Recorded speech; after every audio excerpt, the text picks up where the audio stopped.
This is based on a dream interpretation that led to what is perhaps a deeper cosmic model. And I'm going to do my best to explain it in a quick fashion, because to properly explain it could take a lot longer.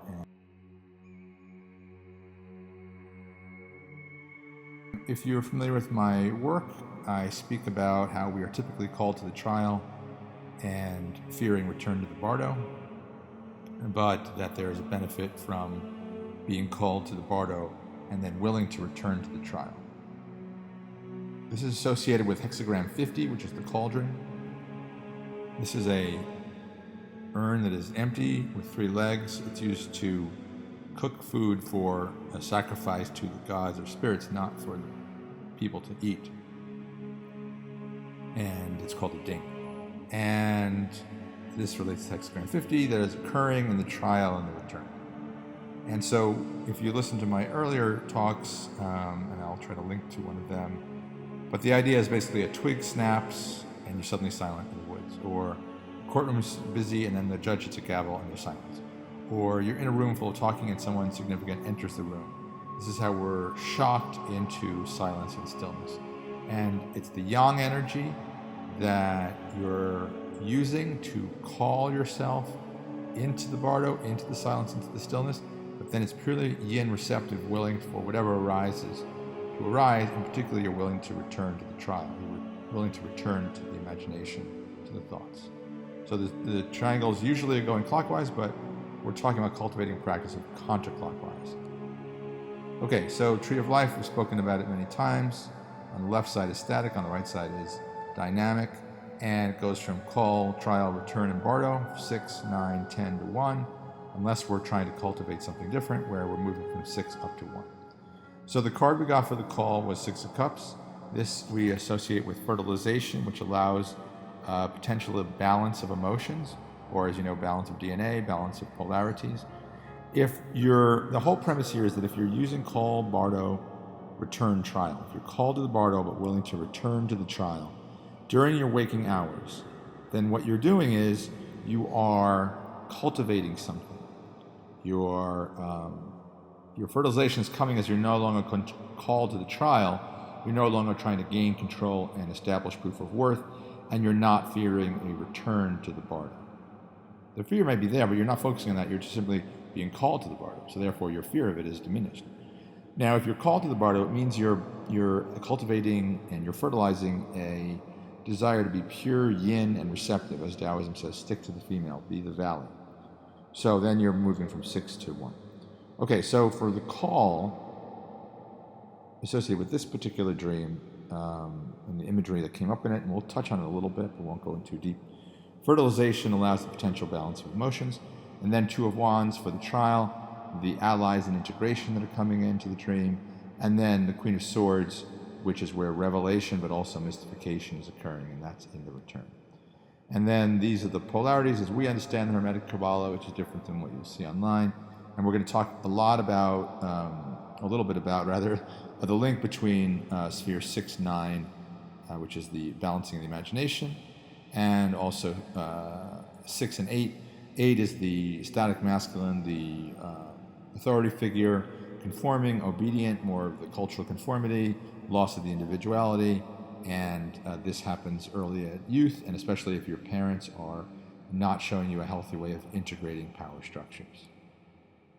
Okay, so, and in this particular dream, it didn't happen in the dream, but it's leveraged on this idea that in childhood, the person's father signed the house over to the mother so that if he was sued, it would be protected from creditors, and then himself signed the house over to his wife because he was concerned that he would somehow grow tired of her, divorce her, and that she needed to be protected. So again, it's sphere 8, diminishing your own personal potency in order to protect the female.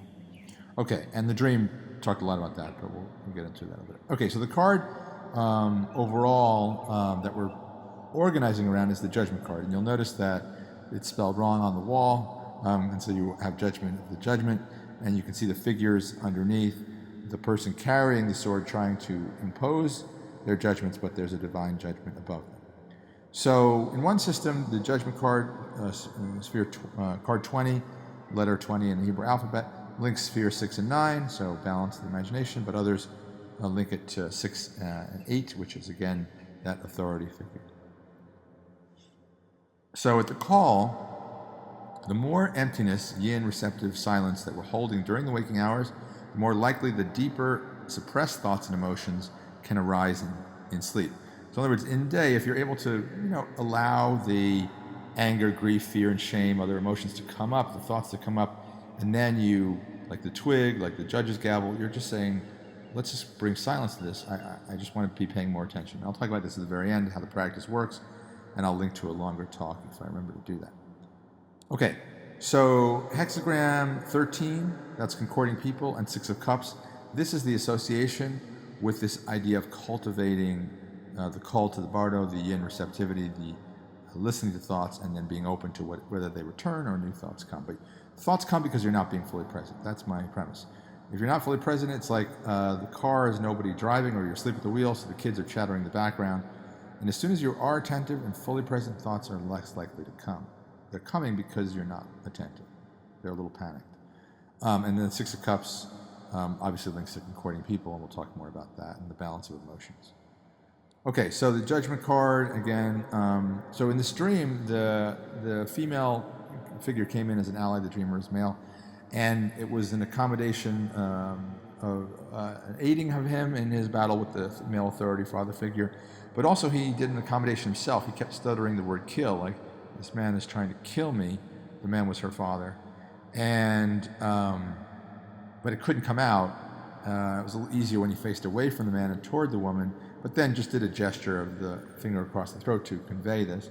And this idea of using nonverbal communication and the idea of a female ally, this all combined with the confronting of the negative controlling parent, this father figure, it suggests that there's integration coming to the imagination and the balance, and the 2 of swords balancing the polarities. And we'll talk more about 2 of wands, and we'll talk more about 2 of wands shortly. There's a lot of material to go through, so I apologize for speaking quickly. So in the return, the father figure in the dream, the negative controlling parent, demands 500 fires. First, just light a fire. The dreamer had matches in his pocket, but he had to use a flint, so it was not certain he would be able to do it. And the father figure didn't know the matches were there. And this is all about survival and protecting the female in the dream. The female is under his care, but she's disenchanted. She doesn't want to be ruled by him, protected by him. She has faith in the man himself, and so she sides with the dreamer, with the man, and the female in the dream was his ex-wife. So this is powerful. In his childhood, the father only valued the happiness of the mother, so he felt abandoned and enlisted in this quest. And 500 is a spiritual significance. 500 fires, mystical, transpersonal, cosmic, but also linked to views about women and money and sort of semi-formed ideas about power structures and protection and burden and all that kind of stuff. So Queen of Swords is starting to illuminate this. So in the call, this is the fertilization, energy is rising, revelation, tasting, appetizer, but only if it's called bardo return trial. That's when this kind of stuff happens. Because we're beefing up our yin events per day, YEPD, and this is concording people, 6 of cups. Then that moves into the trial where there can be a gestation, right, because we had fertilization. There can be growth because there was planting of the seed. And energy is now at its peak. And this is where you're chewing and swallowing the meal. This is where you're mixing polarities. So again, this makes us think of 2 of wands. This is integration. And again, the cauldron, the spiritual cauldron where it's not meant to be eaten. It's for the spiritual rising, the higher principles, the higher good, beautiful, and true. And then the Queen of Swords. So after we've seen the 6 of cups for fertilization, we've seen the 2 of wands for gestation. Then for the Queen of Swords, in the dream, the fire wasn't sparked in the bathroom, but on the bed, and it burned part of the blanket. And that can have very deep significance, but we don't really dive into that because we're not only playing in the realm of the content story, we're looking for deeper cosmic truths. And you'll notice the point of her arrow, one is pointing towards upwards from sphere 6 to sphere 1, behind her head. But another is tilting off to perhaps suggest that, and off in both directions, to suggest that perhaps we want to think about these polarizations of sphere 7 and sphere 8. And the points aren't seen because the true point we can't realize. So the point is that the energy is falling in the return. It's the harvest. It's the fall. You're starting to lose energy. This is when the urgency to try to get to the deeper understanding can become greater, and that's why being called to the bardo is so much more important, because you're now, if you're getting older, you may start to fear returning to the bardo. So this confronting of the father figure, the negative controlling parent in the dream, who demanded 500 successes, 500 fires, was in order to serve women. It was doable in the dream, which is significant, but it felt like an imposition, and the dreamer said, this is my apartment. And my apartment has deeper meanings as well, obviously. It's my mind, it's my realm. Don't put excess demands on me. Now, this is not saying that God is doing this, but it's saying that the idea about God is one of punitive, one of demanding 500 successes.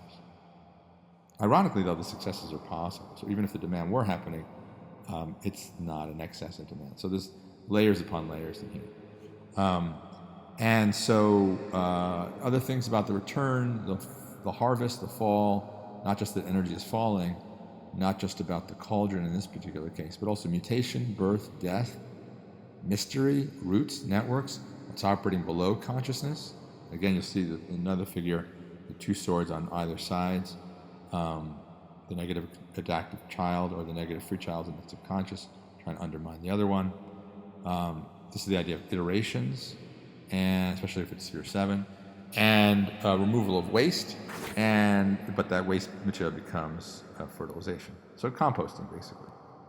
Okay, so back to the judgment card. In different systems, it links different things. It either links, as I said, sphere 6 and 9, or 6 and... this is mislabeled. I think it's actually sphere 6 and 8 that's mislabeled. Okay. So, moving on. So again, we have these cycling through, and the call, 6 of Cups, the fertilization allows potential balancing of elements and emotions. 2 of Wands, the allies and integration, which is very important when you're locked in the imagination of sphere 9. And the Queen of Swords here in the material manifest world, which we can't really see, but here's where revelation can occur, as well as mystification. Okay. So, again, sphere 2 of Wands is where the creative energy is happening. At the call, in this case, the 2 of Wands is courage and daring, the courage to confront the negative controlling parent, but also daring to take a new path. The ocean that accepts all rivers, accepts all ships, as he's looking at. The world is in his hands, and people say that symbolizes power, but no. In my opinion, especially in this context, it's about receptivity and holding the totality, being called to the bardo. And we'll talk about the sphere or concentric circle shortly. And then for the call, the 6 of Cups as a protection. The dream featured a female ally and a combination of stuttering the word kill with a gesture, conveying the same, so that's protecting with the inner female, with the female entity inside, with the anima, but also with using accommodations in nonverbal language. And this is what led to the confronting of the father figure, the misunderstanding of God, the negative controlling parent, and suggests that the imagination has begun integration. The Queen of Swords, intelligence, honesty, maturity, ability to tell it like it is, quick thinker, highly perceptive, but energy's falling. We're in the return here. Now remember, the cauldron is not to eat the food, it's for the spirits, to reveal the shadows, to slice it open and see what there is there. It's a mirror, it's a mutation of cosmic forces below consciousness. We're willing to see the mystery, but also willing to let it rot, let it be lost. The point of the sword is off of the card. The removal of waste happens. We just don't need to know how it happens. We don't need to accelerate it, because purification has a certain agenda, perhaps, and by allowing it to fester, we may, in fact, be pushed out of the womb. And non-attachment to truth, while willing to see it as well. So we're not attached to knowing the truth. That's true intelligence, but we're willing to see it. And that's how we're fostering the call to the bardo, returning to the trial. It's just fertilized at the call. So again, it's about using the sharpness of the intellect, but not in order for information, but in order to be called to the bardo, to step back and be the container. Okay, so this was an earlier talk, and influenced the dream, probably. And so let me just explain really clearly here. In this case, the phrase is, whoops, wasn't fully present. So thoughts happening, gavel, twig snaps, someone enters the room, no one's awake at the wheel, and suddenly, boom, whoops, call. Wasn't. Trial. return fully. Bardo present. Whoops wasn't fully present, so I'm back here now. Call to the Bardo. And that's an acknowledgement that I wasn't fully present. So I spoke about the sphere in the hand of the Two of Wands. These are the concentric spheres that we're talking about. We're seeing presence in this image as being the center. Whoops, out there, just lost, asleep at the wheel, lost in the mind, wasn't fully, and then now came out here and present. But we can look at it differently, whereas the whoops is in the center. I see, oh, wait, whoops, I'm not here. I wasn't fully present, and then presence is seen as the space, the container holding around. Hope that made sense. I went much too quickly, but hopefully it was clear.